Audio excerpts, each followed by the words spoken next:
La force est là. Amen, amen. Gloire à Dieu. Le chapitre 25 maintenant. Nous continuons. Matthieu chapitre 25. Alléluia. Nous bénissons vraiment. Hein? Éclaircissement sur un chapitre rapide. Ah, après, on va venir ici. Ah, chapitre 25. Amen. Hein?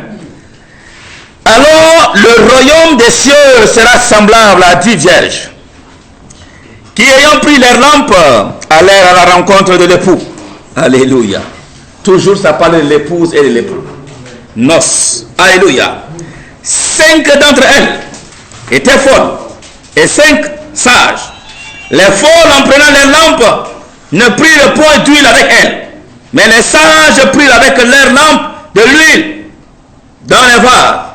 Comme l'époux tardait, toutes s'assoupirent et s'endormirent. Au milieu de la nuit, on crie, voici l'époux, allez à sa rencontre. Alors toutes ces vierges se réveillèrent et préparèrent les lampes. Les folles dirent aux sages, donnez-nous de votre huile, car nos lampes s'éteignent. Les sages répondirent, non, il n'y en aurait pas assez pour nous et pour vous. Allez plutôt chez ceux qui en vendent et achetez-en pour vous. Pendant qu'elle allait en acheter, l'époux arriva. Celles qui étaient prêtes entrèrent avec lui dans la salle des noces. Vous vous rappelez, n'est-ce pas? Et la porte fut fermée. Plus tard, les autres vierges vinrent et dirent, Seigneur, Seigneur, ouvre-nous. Mais il répondit, je vous le dis en vérité, je ne vous connais pas. Mais écoutez maintenant la conclusion. Veillez donc, c'est Jésus qui dit, n'est-ce pas, hein? Puisque vous ne savez ni le jour ni l'heure à laquelle le Fils de l'homme viendra. Alléluia. Nous avons vu tout à l'heure la parabole des conviés aux noces. Et que la condition, c'est qu'on doit avoir la robe blanche. Deuxième parabole encore plus importante. Parabole des 10 vierges. Les 10 vierges représentent les catégories, si on peut dire, des chrétiens. Amen. Les catégories des appelés. Les 10 sont vierges. C'est tous chrétiens. Ce n'est pas que c'est des païens. C'est des gens qui croient. Amen. Qui prétendent servir le Dieu d'Israël. Tous les 10. Toutes les 10. Donc, les 10 vierges nous symbolisent les différentes catégories de chrétiens que nous sommes dans le monde. La Bible dit 5 sont, les 5 vierges sont sages et les 5 autres sont folles. Pourquoi les sages sont appelés sages et pourquoi les folles sont appelées folles? Nous avons découvert ça dans la Bible. Amen. Les sages sont appelés sages, ou bien ce qui a caractérisé la sagesse, c'est qu'en fait, en plus de ce qu'il disposait de lampes, il avait de l'huile. Les folles avaient la lampe, à la seule différence que là, elles avec les sages, les folles n'ont pas de l'huile, ont de lampes mais sans huile. Notre interrogation, que l'Esprit de Dieu nous aide à comprendre. Alléluia. La lampe ici, la Bible dit quoi? Somme. Ta parole est une lampe à mes pieds. Alléluia. La lampe ici, c'est la parole.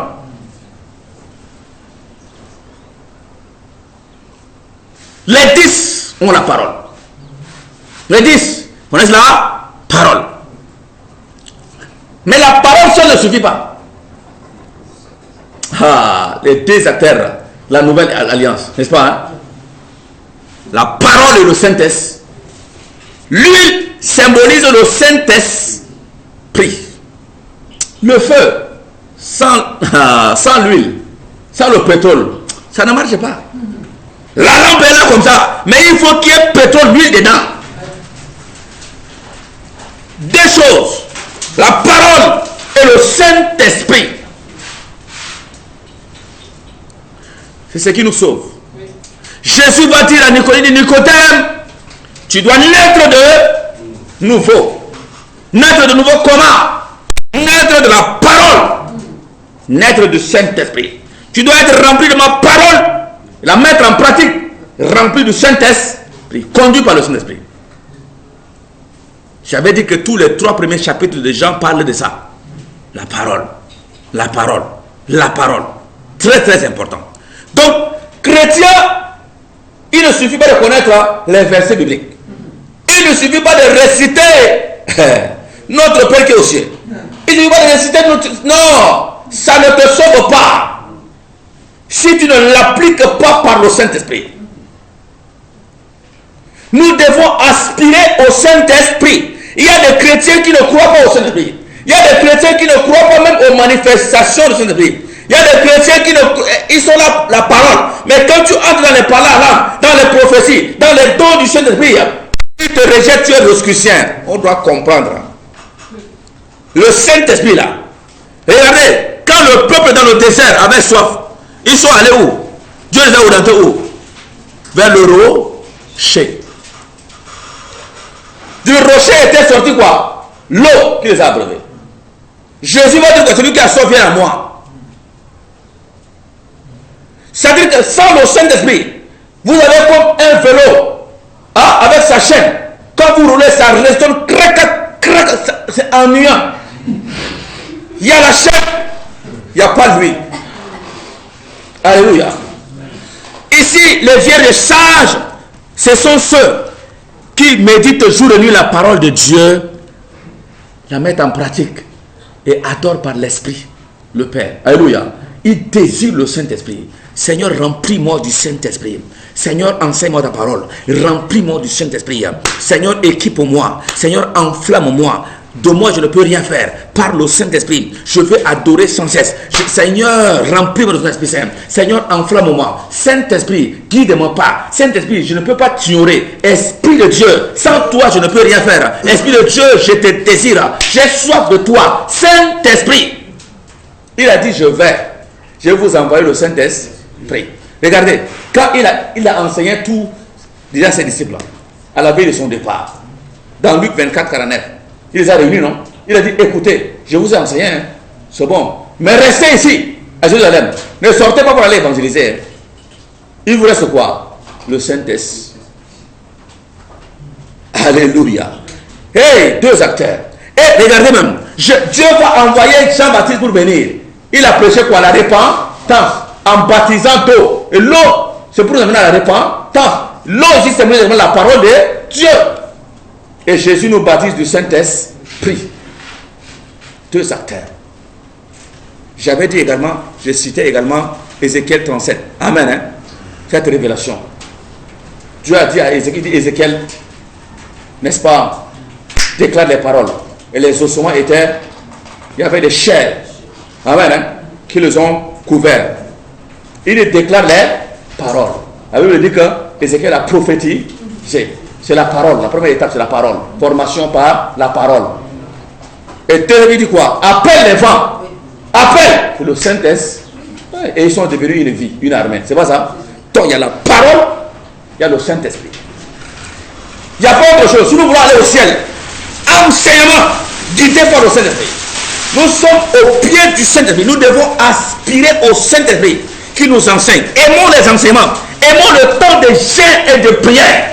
Le temps d'intimité où on dit Seigneur, remplis-moi. Je veux que tu m'équipes des dons. Et l'apôtre dit, il dit quoi? Il dit aspirer aux dons.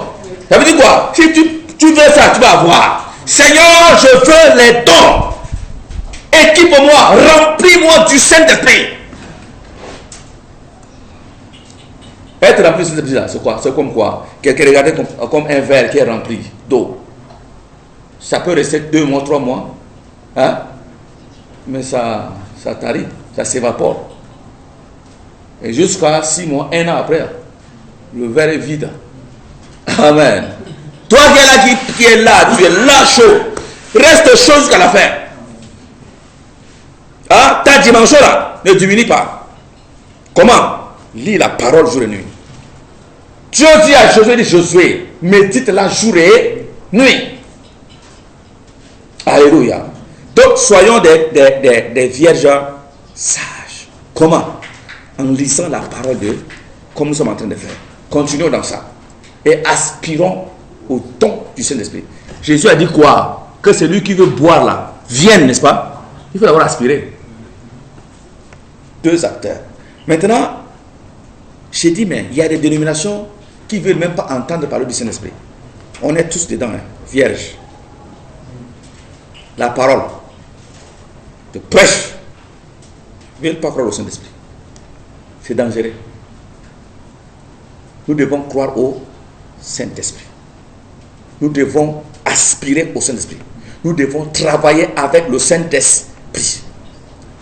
Et je vous dis encore, si tu ne lis pas la Bible, tu ne pries pas, tu es sec. L'esprit n'est pas nourri. Et tu vas commencer par devenir folle, vierge folle. Hein? Et l'esprit là, c'est comme le dynamo, c'est comme un truc. Quand il y aura enlèvement là, c'est quand l'esprit de Dieu est en nous qu'on est enlevé. Quand on est sec, l'esprit de Dieu n'est pas en nous là, on ne peut pas être enlevé. Je reprends encore. Je dis, c'est quand on est rempli de l'esprit, qu'on a l'esprit de Dieu en nous. Quand la trompette va sonner, c'est alors qu'on sera enlevé. Parce que quand l'esprit se retire, c'est qu'il y a un problème. Oui ou non? Alléluia. Donc s'il y a des questions à poser, peut-être que les gens qui peuvent vous poser après. Donc, Jésus nous dit quoi? La conclusion, je ne vais pas faire trop de commentaires là. Donc, Jésus nous dit quoi? Veillez donc. Celui qui veille, celui qui fait quoi? Il lit la parole, jour et nuit. Pas pour rien, pour la mettre en pratique. Et il désire, il aspire Saint-Esprit. Conduis-moi, Saint-Esprit. Désire être rempli de l'Esprit de Dieu. Il travaille avec l'Esprit de Dieu. Il est conduit par l'Esprit de Dieu. C'est très très important. Maintenant, il en sera comme d'un homme qui partant pour un voyage. Là, je vais paraphraser. Pour finir rapidement. Un homme, ça c'est une autre parabole. Amen. Deuxième parabole, il dit, le royaume de Dieu va être comme un homme qui voyage. Et il rassemble ses enfants. Il rassemble au moins 3 serviteurs. À l'un, il a remis combien? 5 talents. C'est pas ça? À un autre, il a remis combien? 2 talents. C'est l'argent. À un autre, 1 talent. En autre terme, ici, on peut dire, il a remis 100 000 à un, 20 000 à un, et puis là-bas, 10 000. Alléluia. Il dit, bon, mes serviteurs, allez, fructifiez ça, multipliez, produisez des fruits dans ça. Alléluia. Écoutons bien, très bien, ça là. Ça veut dire quoi? Quand on comprend ça à la fin, tu peux vivre une vie de sanctification. Mais quand tu ne fais pas l'œuvre sociale, quand tu ne fais pas ce que le Seigneur t'a demandé de faire, l'évangélisation, tout ça, tu risques de rater le ciel. Tu risques de rater le ciel si tu n'accomplis pas ta mission. Écoutons ça très bien. Le serviteur est parti. Et la Bible dit quoi? Au retour, il les a rassemblés. À celui-là à qui il a remis 5 talents. Il a dit, mon gars, fais-moi le compte rendu. Il vient et s'agit de maître. Tu m'as remis 5 talents. J'ai fructifié. Regarde, j'ai eu 10 talents. Il a reçu les félicitations de son maître. Il dit, entre dans le lieu de repos. Le gars qui a remis 2. Comme quoi, on ne peut pas avoir tous les mêmes dons, les mêmes talents. Mais selon ce que tu as reçu là, fructifie ça. Ça produit des fruits, sinon ça ne peut pas aller. Le gars de 2 talents, il a reçu aussi 2 autres. 4. Il dit, maître, tu m'as remis 2. Voici. Le gars de unique talent, il n'a pas reçu assez. Mais il pensait que, comme ce n'est pas assez là, peut-être qu'il allait avoir pitié de son maître. Il dit, maître, bon, moi je connais que toi tu es sévère. Donc moi j'ai peur de perdre. Il a commencé par argumenter. Alléluia. J'ai peur de perdre l'unique talent encore. Et donc, j'ai préféré enterrer. Chaleureusement enterrer. Donc, prends ton talent. C'est mieux que de perdre ça carrément. Alléluia. Il n'a pas compris, n'est-ce pas, la pensée de son maître. Le maître lui a dit quoi? Méchant serviteur. Il dit, ta part n'est pas avec moi. Il dit, liez-le, jetez-le par la fenêtre dans les ténèbres de dehors, là où il y a pleurs et grincement des dents. Ça veut dire que chacun de nous est né là. Avant même que tu ne deviennes chrétien, le Seigneur a mis un talent en toi. Soit tu enseignes la parole, soit tu dois être pécheur d'âme, évangéliste, soit tu dois être un pasteur, soit les 5 ministères là, ou au-delà même.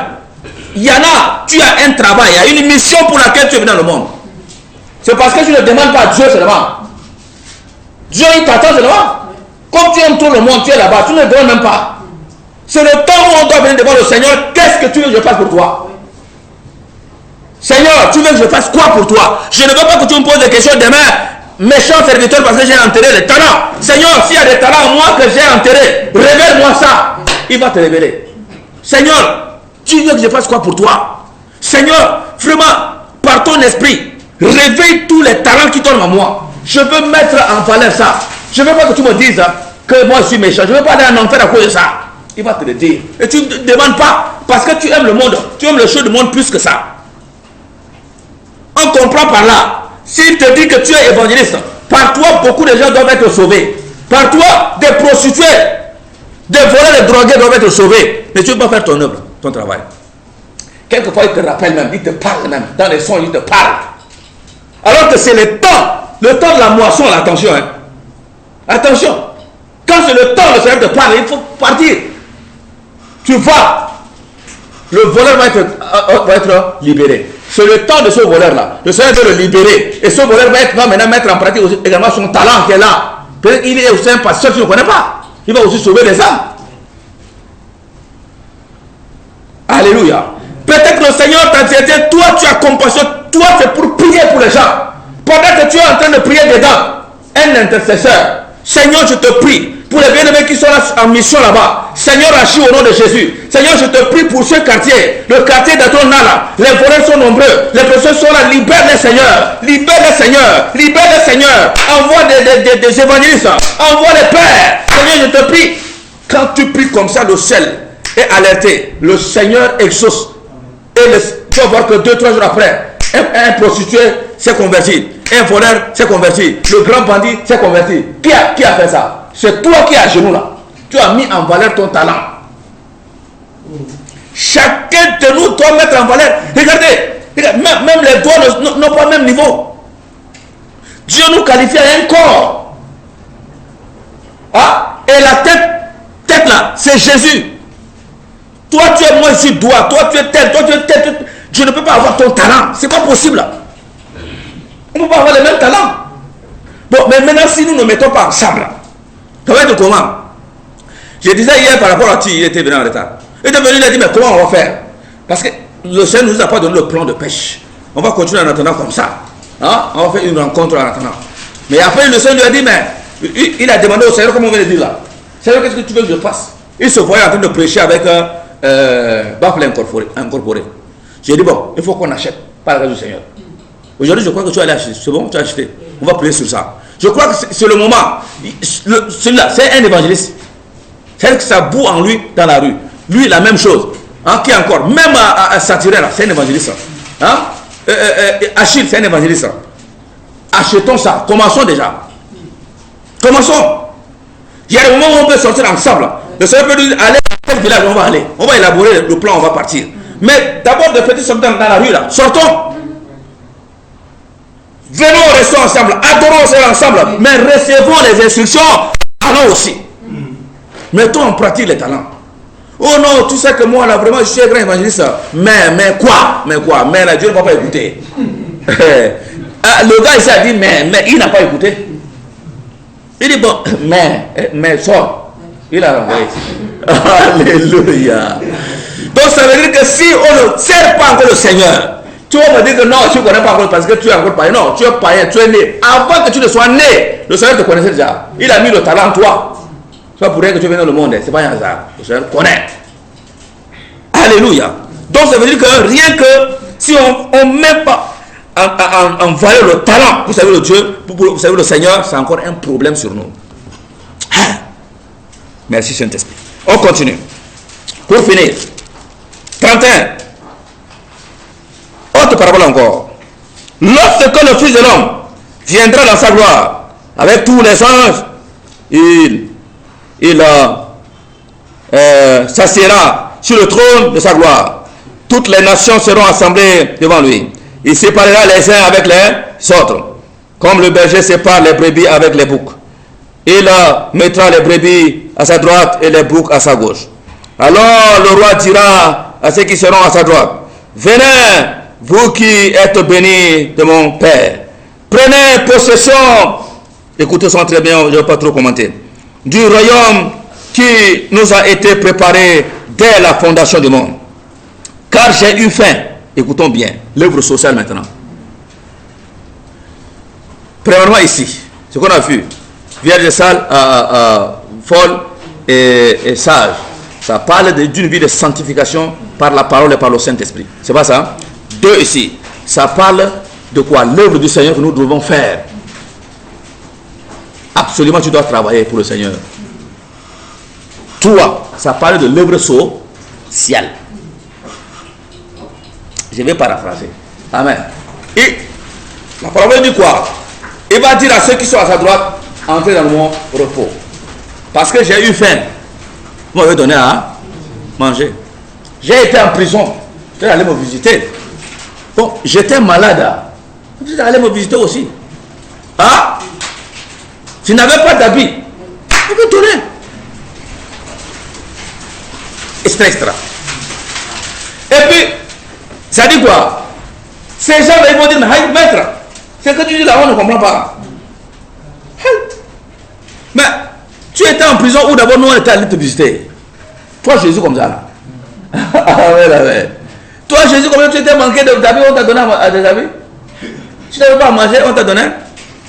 Il dit, non, à chaque fois que vous avez fait, à cause de mon nom, vous avez fait à mes serviteurs ces choses-là. Si à moi vous avez fait ça, œuvre sociale.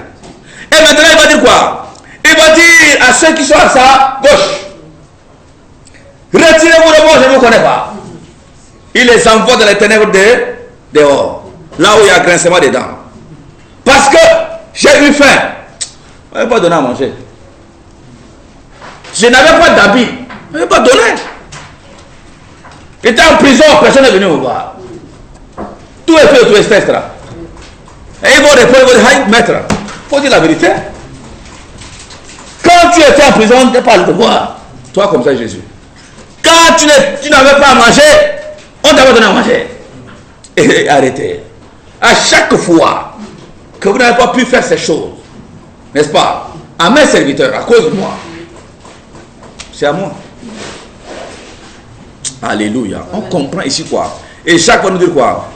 Jacques, quand vous lisez beaucoup plus les écrits de Paul, ses propos sont philosophiques. Ce n'est pas que Paul est en train de dire que non, on ne se sauvé par la grâce terminée et sans les œuvres. Mais Paul est en train de dire qu'il ne faut pas mettre ton œuvre devant à cause de ton œuvre là que tu vas être sauvé. Ce n'est pas ça aussi. C'est la grâce.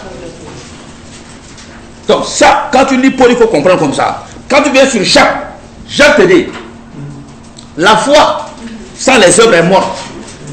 Jacques dit, montre-moi ta foi sans les œuvres. Et moi je vais te montrer ma foi au travers des œuvres. Alléluia. Il va jusqu'à dire quoi? La religion pure et sans tache consiste à venir en aide aux veuves et aux orphelins. Ah, massa. Vie de sanctification. 1. 2. Quoi? Servir Dieu selon le talent qu'il a remis. 3. Œuvre saut. Alléluia. Donc tu te casernes dedans, tu fermes la porte, je ne sors pas jusqu'à ce que Jésus revienne. Pour ne pas pécher, il y a un problème. Ah, tu dois sortir parce qu'à par toi le Seigneur va sauver quelqu'un. Le talent qu'il a mis en toi, tu es en train d'enterrer. Tu as enterré. Tu as enterré. Alléluia. Wow. On doit mettre en pratique la parole du Seigneur. Le Seigneur nous a permis d'aller en prison. On est passé. Le frère Tim m'a rappelé ça encore. Je crois qu'on va essayer de voir ça. Amen, amen. On était allé 2 fois. Et même maintenant, grâce à ça, il y a le contact avec VNU qui sont là-bas. Et le frère Deutéronome qui était passé ici, là, lui aussi, ça bouillonne en lui. Nous devons réfléchir à ça. Travaillons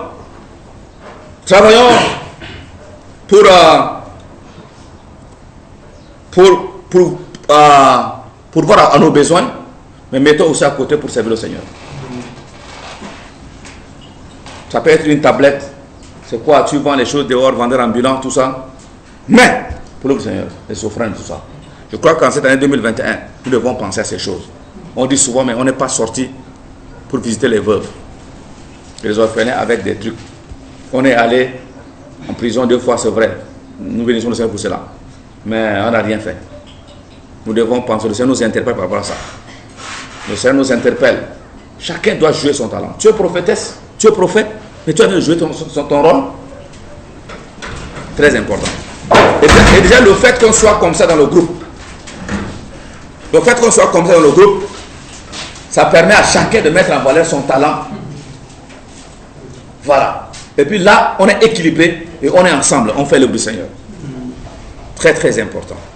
Donc voilà un peu ce que nous pouvons recevoir. Nous recevons cela au nom de Yeshua. Amen.